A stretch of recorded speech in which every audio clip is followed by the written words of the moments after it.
Please join me in welcoming Jane Harman to the stage.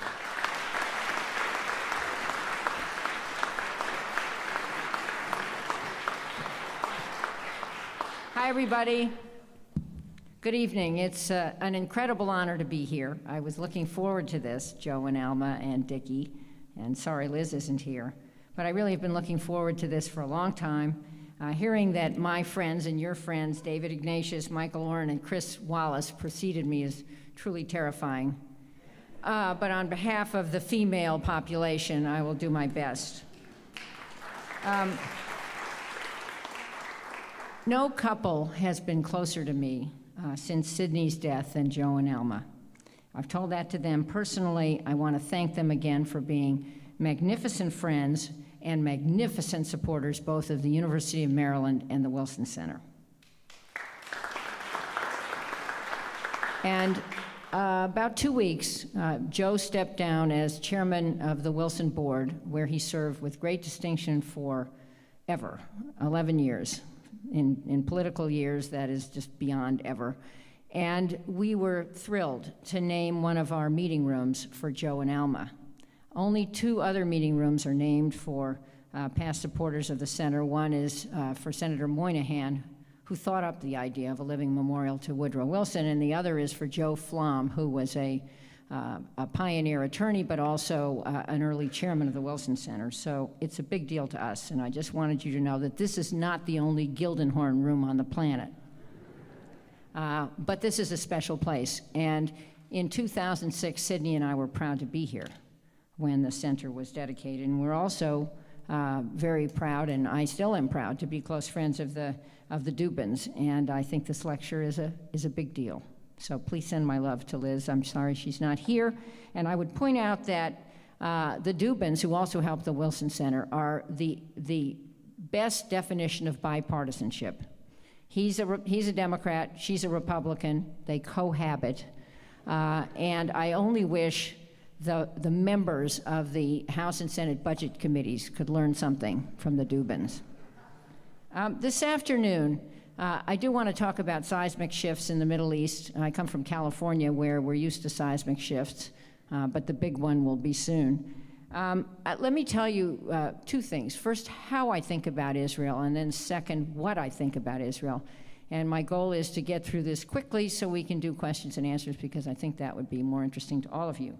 So how do I think about Israel? Well, I am the daughter of a refugee from Nazi Germany. Some of you know this story. But my father was born in what was then Austria-Hungary, became Poland, and his parents and he moved to Cologne, Germany when he was very young. His father soon died of tuberculosis, and he grew up with his mother, an only child, with his widowed mother behind a little store that they owned, or that she owned in Cologne. And he managed to go to medical school in Cologne, and the year he graduated, which was 1934, was the last year Jews were permitted to graduate from medical school.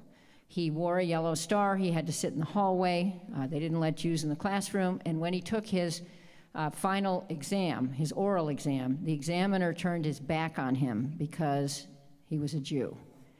And a year later, he found sponsors in the United States, came through Ellis Island with no money, interned at the only Jewish hospital on Long Island, gave blood once a week to support himself, and some years later married my mother, the daughter of Russian immigrants, etc. And ultimately, I was born in New York, not so long after that, and my brother was, and we moved to California, and then my father became a very successful medical doctor in Los Angeles. And when first of all, that was a powerful dream that I heard growing up. But when I was elected to Congress, now 21 years ago, my father told me that growing up behind the store, he dreamed of escaping to France, but never imagined he would make it to the United States, become successful himself, have a son who became a successful medical doctor, and have a daughter who served in the United States Congress. And I have to tell you, you hear that, you only have to hear that once, and it is just unbelievably powerful. And my father died some years ago, but not before he saw me try to spread my wings in Congress. And I have never forgotten that, and I only regret that I didn't ask him more about his personal history. But while in Congress, I made 25 trips to Israel and the Middle East, and I've made many since. I take great pride in the fact that, among other recognitions, I was once honored by the Israeli embassy here for my role in supporting and protecting the Iron Dome program, something I got to know a lot about. Went to Paul Marquis Air Force Base many times, fought for U.S. financial support for the program, and Israel is now protected by the successor program to that one. I also treasure a comment that a prior ambassador, David Avery, who led the mission to take out the Iraq nuclear reactor in the 80s, made to me. David said, if you had been born in Israel, you would have been a general in the Air Force. You bet. Absolutely right. And I was enormously pained, politics is personal, we all know this, by a smear campaign in 2006 that somehow claimed that I offered to interfere with a Justice Department prosecution in exchange for getting AIPAC's help to become chairman of the Intelligence Committee. It was a smear, it was false, and I didn't need to make deals with AIPAC. It's an organization I've long supported and whose support I have long treasured. But finally, every time I go to Israel, I feel at home, as I'm sure many of you do. So that's how I think about Israel. What do I think about Israel? Well, I think Israel's security is an essential security interest of the United States. And through the years, Congress, on an overwhelming bipartisan basis, which may even include Ted Cruz, who I understand is about to go to Israel, and all U.S. presidents have shared this belief. But to me, as an American Jew, the identity of Israel as a democratic and Jewish state is also an essential driver of the U.S.-Israel relationship.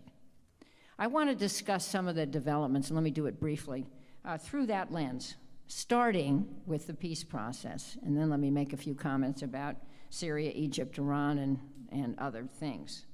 I happened to chat with Michael Oren yesterday. He is now back in Israel. And he mentioned that last week he met with a very high-level U.S. delegation, part of Ben's Business Executives for National Security, who were meeting with very, very high-level Israeli officials, and he was there. And he said all of the conversation was about Iran, not that it's an unimportant subject. None of it was about the peace process. His view was that this could be good or bad. It might be good because if less attention is paid to what's going on with the peace process, maybe some of the crucial preliminary work will proceed outside the headlines, and maybe that will be helpful. But actually, I think it's bad. Because I think if people in Israel aren't talking about the peace process, senior leaders of Israel aren't talking about the peace process, it may mean that there will be no deal because they don't want it as more than John Kerry and I do. My Wilson Center colleague and friend to many here, Aaron David Miller, warns, and I agree with this, that, quote, if the U.S. wants to reach an agreement more than the parties, overreach and errors may ensue. This is one of the lessons learned from the failed Camp David talks at the end of the Clinton administration. Rushing into end-state talks when no party is prepared risks the entire process. But in my view, the parties, especially Israel, should want peace. A deal is the best way to lock in protection for Israel by the entire neighborhood. It's also a way to reduce the rising tide of anti-Semitism, some of which is fueled by the view, not all of which, that Israel is an occupier. The Saudi proposal, which I'm sure you all know about, has been on the table since 2002. Despite Saudi Arabia's increasingly testy behavior toward the West, especially its surprising decision last week to reject election to the UN Security Council, the 2002 offer remains unchanged. I won't review it because I'm sure you all know about it. While any deal is any final deal is up to the parties themselves. Neighborhood buy-in is essential. And that comes with the 2002 Saudi deal, which of course has to include land swaps and other things that you understand. And yes, many countries in the neighborhood are in turmoil, but at least as I see it, collective recognition of a Jewish state with secure boundaries is strongly in Israel's interest, and it is strongly in the future state of Palestine's interest. Treading water, which is, I think, some of what's going on, doesn't work if there are tsunami-level waves. That's a recipe for drowning. So, turning to a few other issues. Syria. Whether we call the possession and use of chemical weapons a red line or not, it is a tragedy. And efforts to identify and deactivate Syria's stocks of chemical weapons and delivery capacity are critically important. Those efforts are succeeding. No kidding, they are succeeding. Syria, the Syrian government has identified, I don't know about all the stockpiles, it's very important for folks to make sure that all the stockpiles are identified, but actions are underway to deactivate the delivery mechanisms and to water down the stockpiles, which will make them ineffective. This is close to miraculous, but it's not adequate. There is talk, and I hope it happens, of what's called Geneva II, which is supposed to include all the relevant stakeholders, including the opposition, and to structure a transition government for Syria. I think this is critically important. It's important to get Bashar out of there, which some want, but also to structure a successor government that promises stability in Syria. The worst outcome would be to remove Bashar and then have radical Islamists take over governing Syria, which is a possibility. But if Geneva II succeeds, that's not the direction we'll take. The direction will be more like Yemen. And to remind, there was a really bad president of Yemen who stepped aside.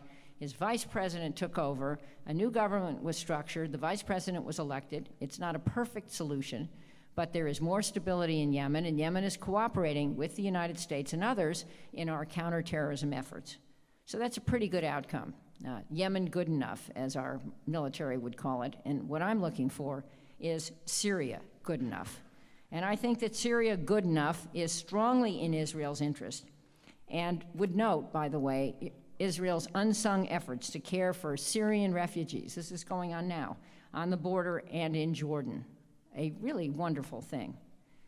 Turning to Egypt, Shibli Talami, who's right there, is headed to Egypt again. I've been there 4 times in the last 18 months. Egypt is a very tough problem. I think our goal needs to be to support the fledgling government in its transition to democracy. Not to support it because it's a military government, but to support it because it will help the transition to a pluralist democracy, which after all was the goal of the revolution that occurred almost 3 years ago. Israel and we need to worry about whether that transition will occur. But many in the government now, including Nabil Fahmy, who many of you know, the former Egyptian ambassador to the U.S., now Egypt's foreign minister, are very talented. In my view, my personal view, the suspension of military aid recently by the Obama White House is needlessly provocative and won't get us anything. I think we need to be carefully supportive, just as we are now being carefully supportive of the new government in Pakistan. Iran. Iran remains the central problem, but it's also an opportunity. At least to me, it's an opportunity. Observers whom you know and I know, like Stu Eisenstadt, are hopeful, although the earliest evidence from the phase 1 of the talks convey a warmer environment, but little progress. Some observers, whom you all know too, like Ann Applebaum, are less hopeful. She wrote a stinging op-ed the other day in the Post denouncing Rouhani's appointment of someone named Mustafa Pourmo Hamadi to his cabinet, a henchman and a possible war criminal, and condemning the fact that there were, she claimed, 30 political executions just as the talks were occurring just a week ago. To her, this means an ominous outcome. But to others, including the Wilson scholar Michael Adler, who was there and who quoted some of the senior U.S. negotiators, the changed environment could mean that there's a different and better outcome. Quoting one senior U.S. official, "I have never had such intense, detailed, straightforward, candid conversations with the Iranian delegation. We are beginning that kind of negotiation to get in a place where you might possibly have an agreement. There is simply no chance that the U.S. will sacrifice Israel's interest to cut a deal and avoid war with Iran." Again, to quote Aaron Miller, "At the end of the day, the U.S. and Israel have the same basic goal regarding Iran: to set back the clock and lengthen the time it would take Iran to weaponize its nuclear assets. A deal could leave the framework for an Iranian civil nuclear program in place. It could leave that in place, while putting in safeguards and constraints to prevent Iran from proliferating quickly and quietly. That deal, leaving the civil nuclear program in place, would serve Israeli and U.S. interests. It's hard to imagine, however, a deal that did any less than this would satisfy U.S. needs." Final issue, let me just put it out there, and that is the need for a better Middle East narrative by Israel and by the United States. As I mentioned, the rise of anti-Semitism is horrifying, and right-wing pro-Nazi groups in Hungary and Austria and others should be roundly condemned. In that connection, there was a fascinating article on the front page of the paper yesterday about the Berlin Festival Orchestra. Many of you probably saw it, whose conductor, Ivan Fischer, who is Jewish, bravely performed a new opera last week that he composed called The Red Heifer, which is using art to slam the far-right forces in Hungary. But it remains too easy, absent a peace deal, to characterize Israel as occupiers. And it remains too easy to characterize the U.S. as an invader of Muslim countries. A peace deal, I think, would help correct both misimpressions, and it would correct the view that the U.S. is not an honest broker. The U.S. has tried very hard, many of you in this room know this and agree, to help both sides achieve a peace deal. And we get credit sometimes from both sides. We also get denounced from both sides. I guess as a seasoned politician, that's probably a pretty good record if you're getting slammed by both sides. But wouldn't it be nice to have a peace deal decided by the countries, Israel and the Palestinian Authority, and one country and one prospective country, and then be cheered for our efforts in helping that to come about? I think that John Kerry, who is probably the most enthusiastic supporter of a peace deal, should be nominated for sainthood, which is an interesting concept since he's partly Jewish. But his enthusiasm and personal effort and the enormous talent that another friend, and I'm sure a friend of yours, Martin Indyk, brings at Kerry's side to move the process forward is hugely important. The peace process is not the center of all of it, but it would provide far better protection for Israel and a far better narrative for the United States. This institute and obviously this audience can help, and you may be doing that. But to sum up, Israel was a powerful dream for my father, and I inherited that powerful dream from him. And I'm going to do everything I can to help make Israel secure in my lifetime. It's something I really pledged to him, and it's something I have determined to do. And I'm just hopeful that my kids and my grandkids, who will visit Israel again with me on a big birthday, never mind, in a couple of years, will come to a place that has secure borders and that has a neighborhood that not only recognizes it, but trades with it and respects it. And that's my dream, and thank you very much for asking me to give you this.